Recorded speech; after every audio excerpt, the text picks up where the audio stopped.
In this presentation, we will introduce the topic of payroll. For more accounting information and accounting courses, visit our website at accountinginstruction.info.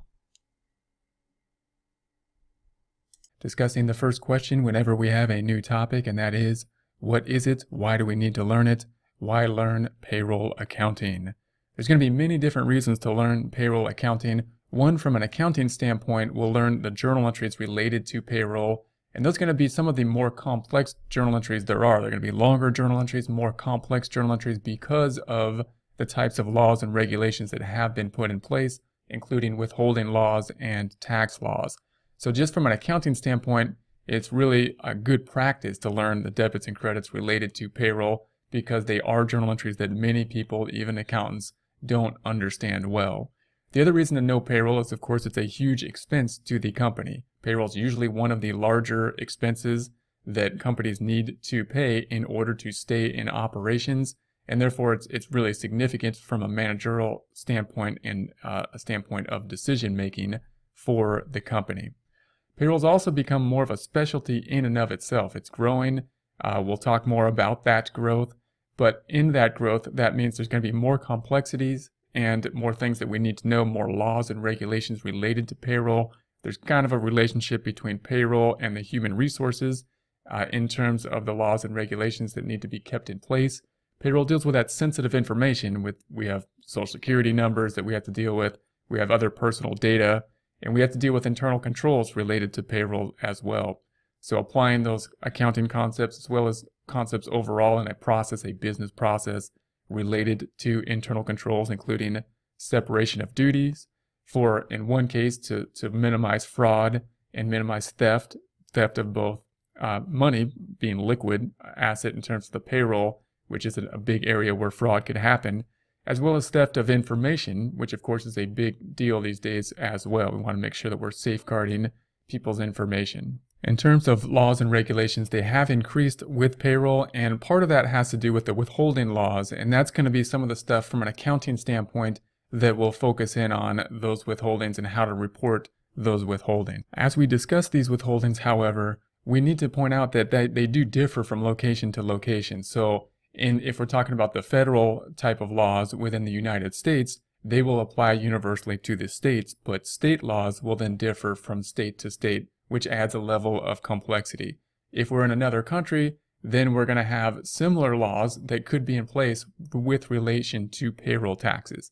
We can think of taxes, there's nothing really new under the sun in terms of taxes. All types of forms that taxes can be applied to take people's money have pretty much been out there. The thing we need to learn now is just what type of tax is being applied, what's the rate that's being applied, and then how can we do the journal entry and record whatever the law that's in place. So from an accounting standpoint, we're going to look at whatever law is in place. We're going to look at the type of withholdings that are in place, and then the types of journal entries that need to be made.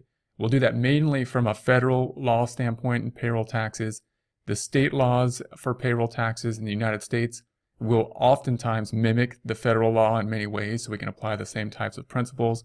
And in other countries, we can apply the same types of principles as well. We just need to learn what type of tax is being applied and how that withholding is taking place, and then we can have a similar type of function no matter where we're at, no matter what tax is being applied. When considering payroll, we can think of it in terms of internal reports and external reports. Internal reports having to do with those needed for management. We know that payroll is going to be a significant part of the cost of doing business, and therefore it's going to be a significant part in decision making in terms of the process for business. So we want to make those internal reports for management to make those decisions. And then of course we have the external reporting, which has to do with the IRS, taxes for the US, who would be the Internal Revenue Service, and any kind of state taxes that we need to be reporting for. Those would be the logistical types of things we have to do for the external reporting. We have to make sure that we get those reports done. We have to make sure that they're in compliance and make sure that we're in compliance with laws and regulations. As mentioned before, payroll is an area that really is becoming a specialty in and of itself. Note that the accounting itself is somewhat of a specialty in terms of a business profession or some type of law in general, accounting being more complex, or as it became more complex, needing its own type of specialty. If we talk about payroll, we can think of that as a subsection of law or accounting as well, especially when we're talking about payroll type of laws, which could be more on the human resources side, and there's overlap, and with regard to recording payroll in terms of the accounting side, which becomes more and more complex as the laws increase as well. So we'll note that payroll used to be something that possibly would be focused on with CPA firms. A typical CPA firm would be part of their CPA firm process or internal processes within companies.